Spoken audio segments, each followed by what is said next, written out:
করলেন আমি আমরা একজন আল্লাহর নবীর প্রেমিক ছিল এটা আমরা জানি আমার দয়ার নবী মুস্তাফা সাল্লাল্লাহু তাআলা আলাইহি ওয়াসাল্লাম 63 বছর জীবন যাপন পৃথিবীর মধ্যে করেছিলেন আর 63 বছর জীবন যাপন করার পরে আমার নবীজি দুই চোখের পানি ছেড়ে দিয়া একটা পুরানো জুব্বা মোবারক লইয়া হযরত ওমর ফারুক হযরত আলী হযরত ওসমান গনিকে ডাক দেয়া বলে আরে আমার সাহাবীরা আজকে জুব্বা মোবারক খানা লইয়া তোমরা চলে যাবে মিশরের বুকে আর ওই জায়গায় যাওয়ার পরে একজন প্রেমিক আমার পাইবে যার নাম হলো ওয়াইস করনি আজকে ওই ওয়াইস করনিকে আমার জুব্বা মোবারকটা উপহার দিয়া দিবি ওমর বলে হুজুর আজকে আমি ওয়াইস করনিকে জীবনে কোনোদিন দেখি না ওয়াইস করনি দেখতে কেমন এটা আমি দেখি না ওয়াইস করনি আজকে কোথায় থাকে এটাও জানি না ওগো নবীজি আপনি যদি একটু আলামত আমাকে দিয়ে দেন আমি হয়তো বুঝতে পারবো জানতে পারবো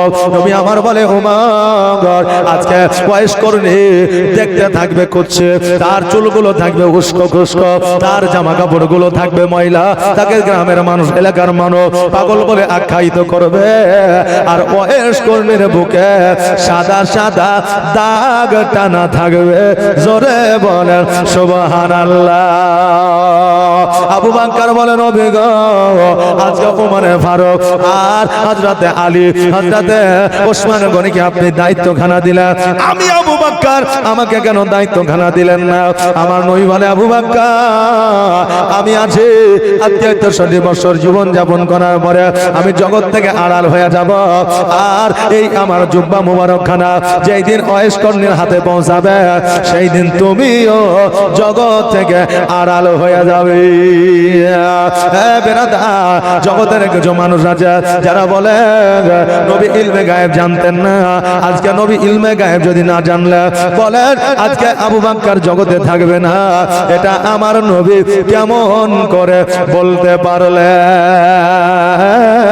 যারা বলে নবী আমার মতো ছিল তারা ঠিক মতো পেশাব ফিরে পানি নিতে জানে না তাদের মুখে সুন্নাত না আজকে তারা নামাজ পড়তে যায় না সমাজে তাদের মান ও সম্মান ইজ্জত তাদের নাই রে বাবা আজকে তারা নবীর সঙ্গে তারা নিজেকে তুলনা করে হ্যাঁ বাবা আজকে নবী তো দূরের কথা একজন নবীর প্রেমিক পাগলের সমতুল্য হওয়া তো দূরের কথা একটা জগতে আজকে সামান্য একজন হরিণের সমতুল্য তুমি হতে পারবে না কেন না যেই নবীর চেহারা দেখলে মানুষের গুনাহ মাফ হয়ে যায় যেই নবীর থুতু মুবারক ব্যথায় ব্যথিত জায়গায় দিলে ব্যথা আপনার ভালো হয়ে যায় যেই নবীর থুতু মুবারকে মানুষ অন্ধ আপনার চক্ষু পেয়ে যায় যেই নবীর শরীরে খুশবু পাইলে আজকে তাদের মস্তিষ্ক ভালো হয়ে যায় আজকে ওই নবীর সাথে তুলনা পৃথিবীর কারো হবে না আজকেও হয়নি কিয়ামত পর্যন্ত হবে না জোরে বলেন সুবহানাল্লাহ ওই আবু বকর বলে হুজুর গো আজকে আমার তকদিরে আমার নসিবে এই জুব্বা মোবারক খানা ওয়াইস করনিকে পৌঁছে দেওয়া হবে না বলে না আমার নবীজি 63 বছর জীবন যাপন পৃথিবীর মধ্যে করেছিলেন সর্বদা কান্নায় করেছিলেন চোখ দিয়ে অশ্রু ঝরে গেছে পাহাড়ের সিজদায় পড়ে গেছে ইয়া হাবলে উম্মতি উম্মতি বলে কেঁদেছে আজকে পৃথিবীর মধ্যে রাবিরা বর্ণনা করে দিয়েছে নবীজি এত কান্না পৃথিবীর মধ্যে করেছে কোনদিন টাকার জন্য নয় পয়সার জন্য নয় জমি জায়গার জন্য নয় পিতা মাতার জন্য নয় আজকে সাহাবায়ে কেরামগণের জন্য নয় আজকে নবী মুস্তাফা সাল্লাল্লাহু তাআলা আলাইহি ওয়াসাল্লাম যদি 63 বছর পৃথিবীর মধ্যে কেঁদেছেন তো উম্মতের নাজাতের জন্য কেঁদেছেন জোরে বলেন সুবহানাল্লাহ আজকে আমার নবীজি সোনার মদিনায় কাঁদে কিয়ামত পর্যন্ত আমার নবী উম্মতের জন্য কাঁদবে জোরে বলেন সুবহানাল্লাহ আর আমার মদিনায় নিবানি দয়ার নবীজি আমার মদিনায় নিবানি নবী আমার মদিনায় নিবানি তুমি আমার মদিনায় নিবানি দয়ার নবীজি আমার মদিনায় নিবানি নবী আমার মদিনায় নিবানি নবীজি আমারে পাগল বানায়া আছো মদিনায় লুকায়া অন্তরেতে অন্তরেতে মদিনার পরাণে নবী অন্তরেতে মদিনার পরাণে দয়ার নবীজি আমারে মদিনায় নিবানি তুমি আমারে মদিনায় নিবানি দয়ার নবীজি আমারে মদিনায়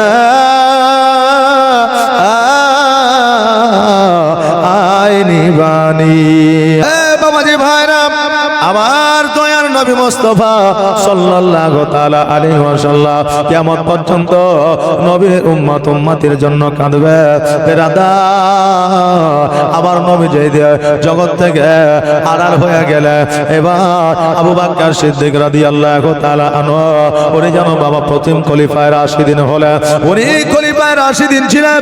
উনি যখন এই জগৎ ছেড়ে পর জগৎ গমন করলেন আড়াল যেমন হয়ে গেলেন রে বাবা সকল সাহাবীদেরকে ডাকলে ওসমান গানি শোনো আলী রে আজকে নবী আমাকে একটা ওসিয়ত করে গেছে। ওসিয়তটা হলো আজকে ওয়াইস কর্ণের কাছে এই জুব্বা মুবারকটা পৌঁছায় দিতে হবে।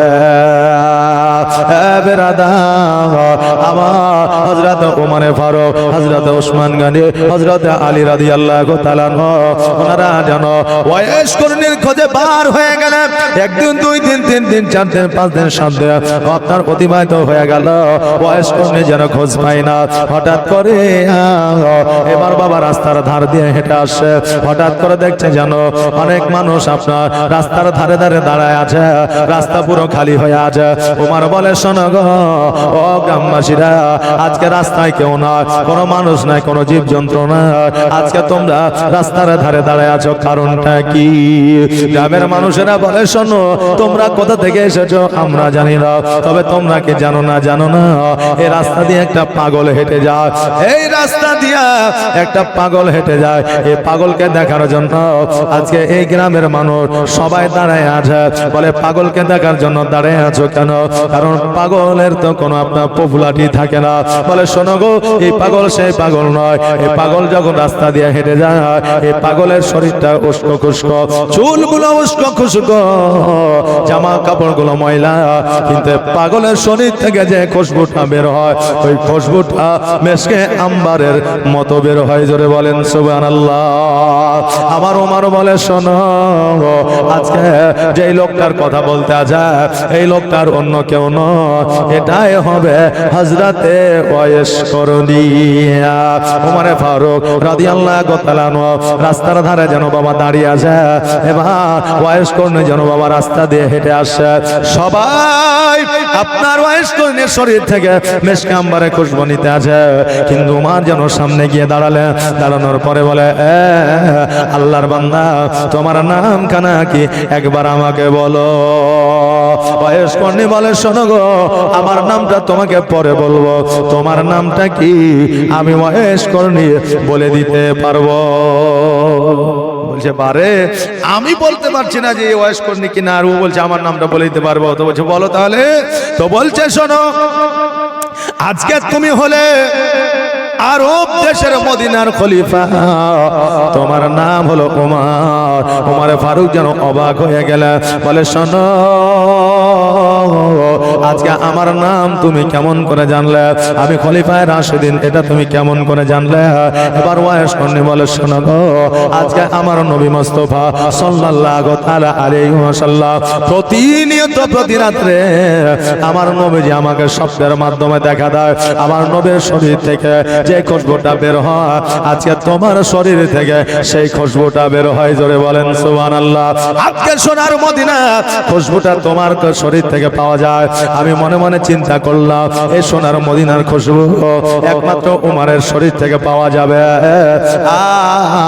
আজকে আরবের মানুষ এই জায়গায় আসবে কারো ক্ষমতা না, একমাত্র কেউ যদি আসতে পারে সেই হবে আরব দেশের খলিফা। জোরে বলেন সুবহানাল্লাহ। এই জন্য আমি তোমাকে বলে দিয়েছি তুমি হলে আরব দেশের খলিফা, তোমার নাম হলো ওয়াইস করণী। এবার উমর বলে শোনো তোমার আদাতে জ্ঞান আমার আল্লাহ তাবারক তাআলা এত দিয়েছে। নবীকে তুমি এত ভালোবাসো, নবীর শরীরে খুশবু তুমি পাও, নবীর শরীরে খুশবু তো দূরের কথা, আজকে মদিনার খুশবু তুমি পাও। আজকে একবারের জন্য কেন তুমি সোনার মদিনায় যাও না? আমার নবীকে প্র্যাকটিক্যালে কেন দেখো না?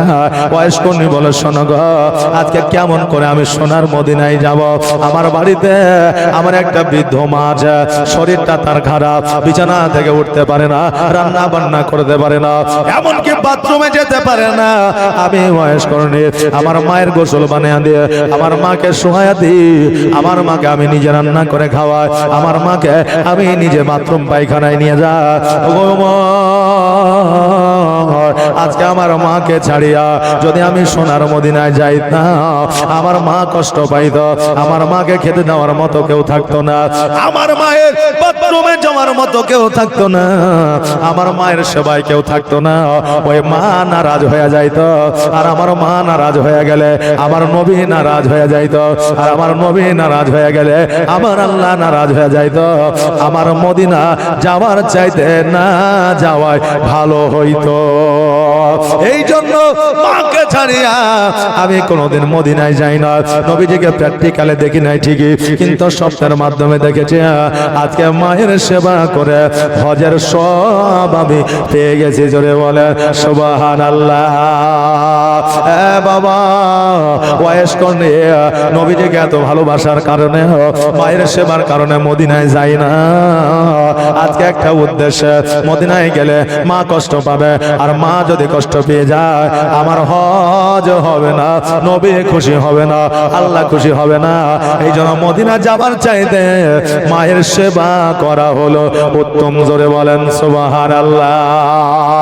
আমার নবী মুস্তাফা সাল্লাল্লাহু তাআলা আলাইহি ওয়াসাল্লাম আমাকে স্বপ্নের মাধ্যমে বলেছে, বয়স করনি আজকে তোমার মায়ের সেবা করার কারণে আমি নবী বড় খুশি হয়েছে, এই জন্য তোমাকে একটা জুব্বা উপহার দিয়েছি। জোরে বলেন সুবহানাল্লাহ। আজকে আপনি এই জায়গায় উপস্থিত হয়েছে আমাকে একটা জুব্বা মুবারক দেওয়ার জন্য। বাবাজি ভাইরা, আজকে নবীর প্রেমিক হইয়া যদি এত আধ্যাত্মিক জ্ঞানের পাওয়ার তার মধ্যে থাকে, আমার নবীর পাওয়ার কত ছিল।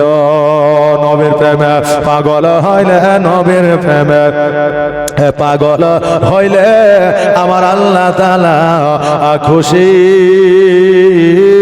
নবীর দরুদ পড়ো দিবানিশি, নবীর দরুদ পড়ো দিবানিশি। নবীর প্রেমে পাগল হইলে, নবীর প্রেমে পাগল হইলে আমার আল্লাহ তাআলা খুশি। নবীর দরুদ পড়ো দিবানিশি।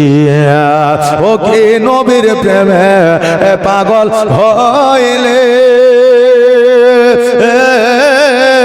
আমার আল্লাহ তাআলার দিদার মিলে গো।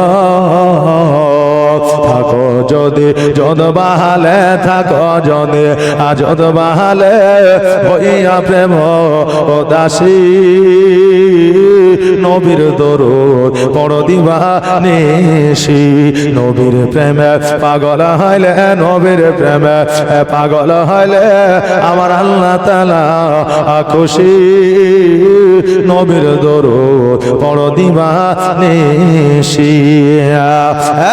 বাবা জগতের মধ্যে ওই বয়স কন্যাকে পাগল বলেছে, ওই বয়স কন্যাকে ফকির বলা হয়েছে। তবে বাবা জগতের মধ্যে বয়স কন্যা ফকির ছিলেন এটা ঠিক, কিন্তু মানুষের দ্বারে ভিক্ষা করে না। বয়স কন্যা জীবনে কোনোদিন গাঞ্জা খায় না, বয়স কন্যা জীবনে কোনোদিন আপনার মানুষের কাছে যাইয়া চিটিং বাজে কথা বলিয়া মা বোনদের কাছে কোনোদিন টাকা রোজগার করে না। আজকে কিছু ফকির জগতের মধ্যে আছে যারা আলেমের চাইতে তারা নিজেকে বড় বলে দাবি করে। আজকে আলেমদের মান ও ইজ্জত তাদের কাছে না। আজকে সেই ফকিরের উদ্দেশ্যে বলি রে, আজকে জগতের মধ্যে ফকির আছে, দরবেশ আছে, জগতের মধ্যে ওলি আছে, আলেম আছে, ওলামা আছে। আজকে কিছু ফকির, কিছু আলেম, কিছু পীর দেখার পরে অনেক মানুষ যারা বলছে পীর মানা যাবে না, ওলি মানা যাবে না, আলেম মানা যাবে না, ফকির মানা যাবে না, এই কথা বলছে রে বাবা। আজকে আপনার গ্যাসের ট্যাবলেট জগতের মধ্যে বিভিন্ন কোম্পানির আছে না নাই? আছে না নাই? আচ্ছা, গ্যাসের ওষুধ আপনার ওমেসজি আছে, তারপরে আপনার প্যান্ডি আছে না নাই? আচ্ছা, কিন্তু বাবা রে, আপনি যদি মনে করেন বিভিন্ন কোম্পানির ওষুধ আছে আমি কোনোটাই খাবো না, তাহলে হবে? অসুবিধায় পড়বেন কি পড়বেন না? ঠিক তেমনই অরিজিনাল কোম্পানি যেমন প্রোডাক্ট বের করেছে, ডুপ্লিকেটও আছে। আজকে জগতের মধ্যে অরিজিনাল যেমন পীর আছে, ডুপ্লিকেটও পীর আছে। অরিজিনাল এমন আলেম আছে, ডুপ্লিকেটও আলেম আছে। অরিজিনাল যেমন মাস্টার আছে, ডুপ্লিকেট মাস্টার আছে। অরিজিনাল যেমন ডাক্তার আছে, ডুপ্লিকেট ডাক্তার আছে। অরিজিনাল যেখানে, ডুপ্লিকেটও আছে সেখানে। জগতের মধ্যে কোনো প্রোডাক্ট কিনবে, আপনি খুঁজে খুঁজে অরিজিনালটা বের করতে পারেন। আর পীরের বেলায়, ওলির বেলায়, আলেমের বেলায় অরিজিনালটা কেন বের করতে পারেন না? আপনাদেরকে এই অরিজিনালটা বের করতে হবে, এই দায়িত্ব খানাও আপনাদের। জোরে বলেন সুবহানাল্লাহ। বাবা, হযরত ওয়াইস করণের ছোট্ট করে একটা জীবনী আপনাদের কাছে বলে যায়। ওয়াইস করণের যখন 4 বছর বয়স, তখন ওরা আব্বা জান ইন্তেকাল করেছিলেন। ওনার আব্বা জান একজন দর্জি ছিলেন। দর্জি বুঝেন? যারা জামা কাপড় সেলাই করে, কাপড় যারা বিক্রি করে, বস্ত্র যারা বিক্রি করে, ওনার আব্বা জান তখন বাবা ওই দর্জির কাজ করতেন। 4 বছর বয়সে উনি আব্বাকে হারিয়েছে। ওনার মা পরের বাড়িতে কাজকর্ম করতেন। কাজকর্ম করে সারাদিনের পরে সন্ধ্যাবেলায় একখানা রুটি নিয়ে আসতেন। একখানা রুটিকে ইফতার করতেন। সারাদিন খাবার পাইতো না, এই জন্য বাবা তিনারা রোজা রাখতো। এবার সন্ধ্যাবেলা ওই একখানা রুটি নিজের সন্তান ওয়াইস করণীকে খাওয়াইয়া দিত, আর মা অনাহারে রাত কাটাইয়া দিত। জোরে বলে সুবহানাল্লাহ। এই জন্য বলে রে বাবা, মায়ের মতো আপন জগতে কেউ আর হবে না। নিজে খাবার না খাইয়া সন্তানকে খাওয়াইয়া দেয়। সন্তানের খাওয়া হইলে মায়ের মনে শান্তি পায়। এরই নাম মারে বাবা। এবার ওয়াইস করণী বলল, মা আজকে একটা রুটি আমি খেলি, তুমি কি খাও? বলে আমি খেয়ে আসি। বলে মা গো, তোমার মুখ দেখে বোঝা যায় তোমাকে খেতে দেয় না তোমার বাড়ির মালিক। অতএব মা, আগামী কাল থেকে যতক্ষণ পর্যন্ত 2টা রুটি নিয়ে না আসবা, ততক্ষণ পর্যন্ত আমি রুটি খাবো না। এবার হযরত ওয়াইস করণীর মা, উনি যেন বাবা বাড়িতে কাজ করতে গেলে সন্ধ্যাবেলায় বললেন, বাবা রে, একটা রুটি আমাকে প্রতিদিন দেন, আর একটা রুটি যদি আমাকে দেন, আজকে আমার সন্তান আছে, আমরা 2 জনে খাবো। এবার বাবা একটা রুটি বেশি চাওয়ার কারণে ওই হযরত ওয়াইস করণীর মাকে বাড়ি থেকে বের করে দেওয়া হলো। মা অঝর নয়নে বাড়িতে কান্না করে। ওয়াইস করণী বলে, মা গো, তুমি কেন কান্না করো? বলে বেটারে, আজকে একটা রুটি বেশি চাওয়ার কারণে বাড়ি থেকে বার করে দিয়েছে, কাজে থেকে বার করে দিয়েছে। আগামী কাল থেকে কোনো কাজ আমার হাতে না, তোমাকে কি খাওয়াবো? এই জন্য আমি কান্না করে, আমার নিজের খাবার জন্য ওয়াইস করণী বলে, মা গো, আজকে আমার আব্বার যে দোকানটা ছিল, ওই দোকানটা আমি চালাবো, ওই ব্যবসাটা আমি করব। ওয়াইস করণী সুন্দরভাবে দোকানটা চালাইতে আরম্ভ করলো। আচ্ছা বলেন, 4 বছরের বাচ্চাকে দোকান চালাইতে পারে? এবার মা বলছে, বেটা তুমি কেমন করে 4 বছরের দোকান চালাইবা? বেটা বললো, মা গো, তুমি চিন্তা করিও না, যে জিনিসটা নেবে আমি হিসাব করে নিয়ে এসে তোমাকে বলবো, তুমি টাকার অঙ্কটা বলবে, আমি তার কাছ থেকে ঠিক বুঝে নিব। তুমি আমাকে সহযোগিতা করলে আমি ঠিক ব্যবসা করতে পারবো।